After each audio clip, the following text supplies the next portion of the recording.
What I've learned in having the conversation around community, people have different ideas of what that means to them. For me, community is about people supporting each other, working together, and combining their shared talent, strengths, and resources to produce outcomes that benefit the community as a whole. I'm the executive director for our United Villages, and the Rebuilding Center is one of our projects. It's really about people working together in their communities. The Rebuilding Center is basically a huge thrift store for used building and remodeling materials that the public comes in 7 days a week, finds things.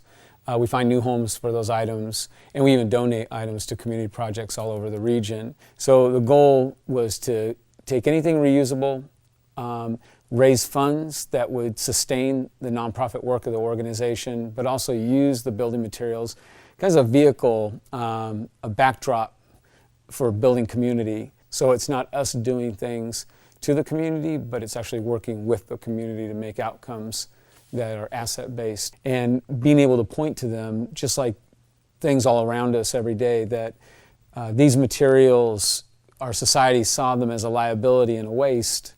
By simply changing our relationship with them and taking them out of the waste stream, that same material becomes an asset and a resource that benefits our community and our environment. One of the things that we recognized was that a lot of buildings that were being demolished, that tied up in those structures were materials that could be reused. And the practice generally was to go in and just smash them up and either burn a portion of the materials and landfill a portion, or just landfill everything. And we looked at creating the first all year round deconstruction program in the United States, and that was in 1999. If a home or a building was going to be demolished, we'd show up and say, hey, we're here and we'd like to deconstruct this by hand.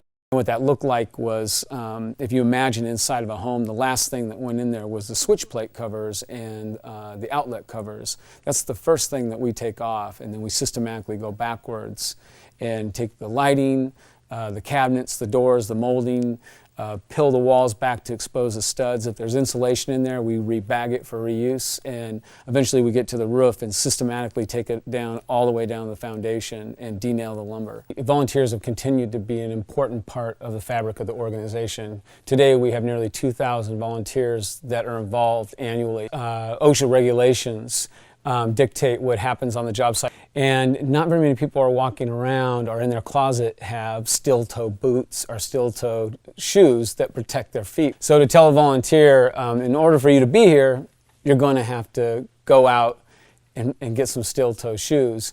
So that was a barrier for us for a long time. And Keene learned about that barrier and said, hey, we may have a solution for you.